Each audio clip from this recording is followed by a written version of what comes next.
Carlos cautivó a la gente del taller porque sabía cosas muy raras.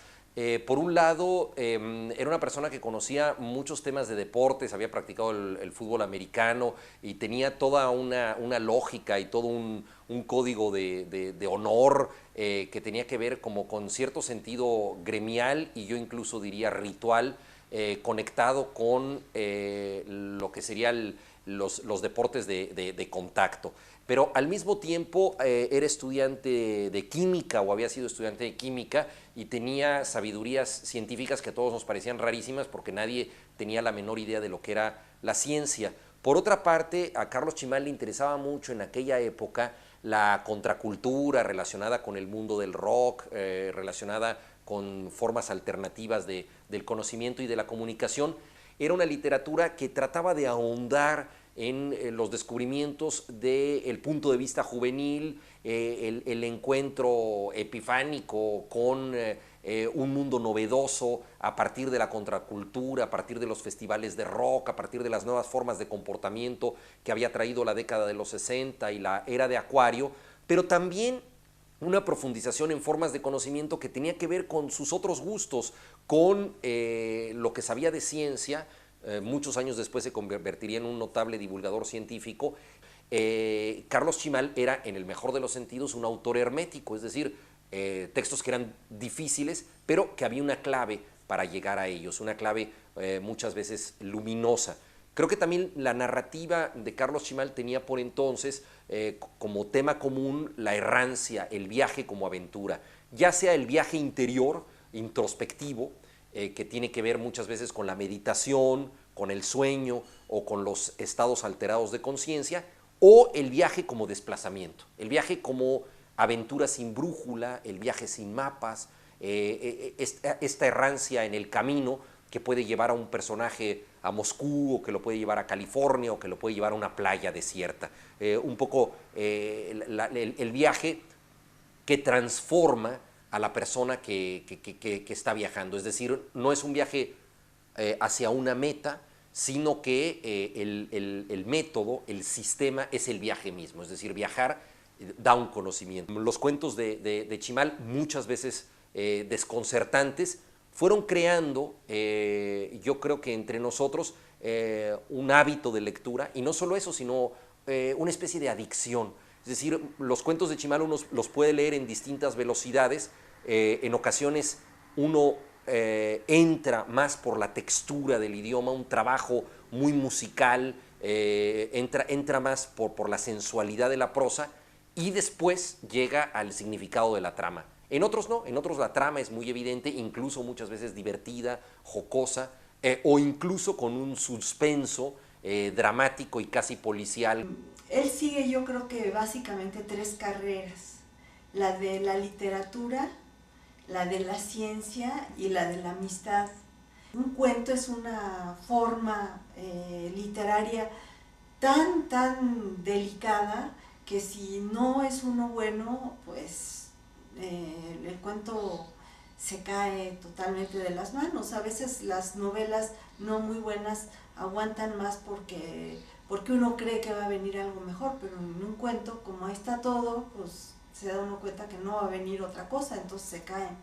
Y Carlos tiene la capacidad de mantenerlo a uno interesado y tratando muchas veces de entender, porque mezcla, concentra más que mezclar, no palabras, neologismos en palabras, sino frases enteras, sino es que cuentos enteros neologísticos en los que combina todas estas carreras que yo he mencionado anteriormente. Como resistencia en el tiempo, que es una frase de José Lezamalio. ¿Sí? Es un libro que ha resistido el paso del tiempo. Y creo que está situado en un lugar ideal para que hablemos del libro como de un clásico futuro, puesto que es un clásico actual.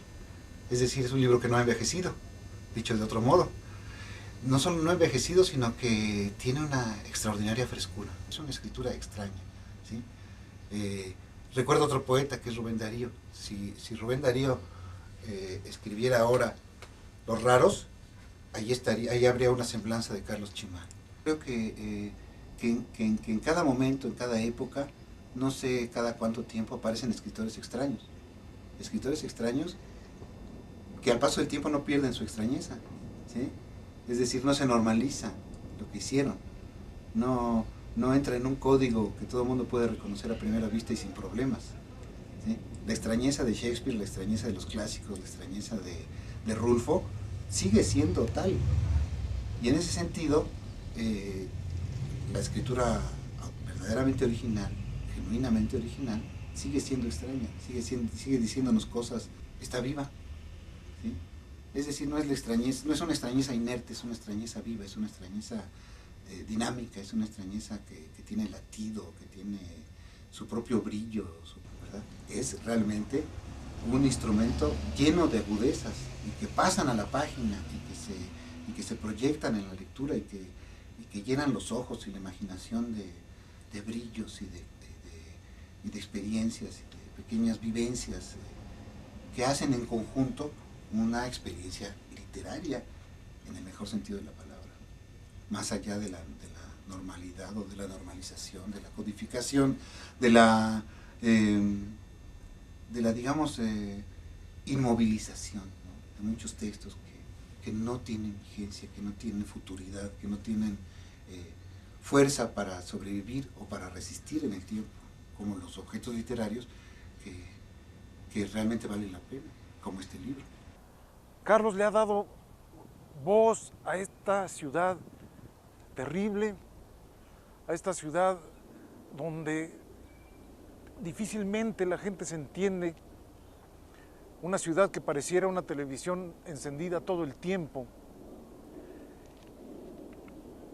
y donde los lenguajes se entrecruzan vertiginosamente. Que hay un escritor poderoso, asombroso, curtido de muchas cosas, contaminado de la urbe y de todo lo que ofrece y postula la entidad urbana. Lo que más me llamó la atención de su literatura es que no está supeditada a ideas fijas ni a tramas preconcebidas. En Carlos Chimal hay un continuo replanteamiento de las tramas y él se deja contagiar por todas las eventualidades de lo urbano. Carlos Chimal apuesta por lo que decía T.S. Eliot sobre lo que es un buen estilo. Eliot decía que es una combinación entre emotividad, intuición, percepción y emoción, pero sobre todo emoción e intuición. Creo que al afinar la emoción se afina también la percepción y cuando hay espontaneidad entran en la percepción todo tipo de extrañezas y de certezas, de certidumbres, ¿no? Conozco más obra de Carlos, conozco Escaramuza, Cinco del Águila, además los textos de divulgación científica, y creo que es un escritor que no está guiado por ningún determinismo, ni estético, ni filosófico, ni psicológico, y eso lo hace mucho más expansivo. Creo que su mirada y su oído enriquecen cada vez más, a medida que publica libros, su percepción literaria. A mí en particular me gusta la literatura que me ofrece muchos ángulos de percepción y que se le puede ver desde muy diferentes ópticas. Justo Carlos Chimal yo lo veo desde muchos ángulos, lo puedo leer, lo puedo percibir, creo entrar en su paisaje interior de muchas maneras. No me ofrece solamente una hegemonía estética, sino que en él todo es expansivo. La ciudad es un reflejo digamos, de su psique. Y también, como decía Adorno, la novela o la narración no es otra cosa más que el crecimiento de la psique. Creo que cuando uno termina de leer cualquier texto de Carlos Chimal, al menos yo siento que ha habido una modificación en mi psique, en mi percepción, me da otra disyuntiva para la especulación y para la espontaneidad. Yo creo que hay una carga dramática nutrida por la espontaneidad y por esta mirada que siempre se transforma en algo así muy multiforme y de gran riqueza. Pero yo creo que lo decisivo en la escritura de Carlos Chimal es la capacidad que él tiene para reflejar de una manera muy inmediata, aunque esto está trabajado literariamente, pero que no parezca literario, o sea, hay un registro como muy inmediato, muy directo de la realidad, sin pretensiones de apantallar o de hacer gran literatura, y que justamente creo yo por eso, que es una escritura muy, muy efectiva. Que sucedieron, casi parece un retrato naturalista. Mi impresión es que esos relatos no han envejecido, que sigue siendo una especie de sismógrafo del México actual, retratando en muchas ocasiones también los submundos, ¿no? El mundo a veces, no solo el mundo de los jóvenes, sino el mundo de ciertas guaridas, de ciertos parajes subterráneos. La prosa de Chimal tiene, creo yo, esa característica de una exactitud casi milimétrica, ¿no? de estar relatando los pequeños temblores de tierra que nadie percibe, pero que están ahí y que son precisamente la trama de la existencia cotidiana, vamos. Es pues una escritura blanca que no busca las grandes metáforas, pero que sin embargo están ahí, y creo que cuando hablo de un registro inmediato de la cotidianeidad, soy justo y al mismo tiempo injusto, porque me parece también muy patente que Chimal es un hombre de una enorme cultura. Insisto nuevamente, no se trata de demostrar esa cultura, porque no se trata de decir estoy haciendo gran literatura, vean qué prosa estoy manejando. No se trata de ese estilismo, digamos, burgués, o de esa idea burguesa de la obra.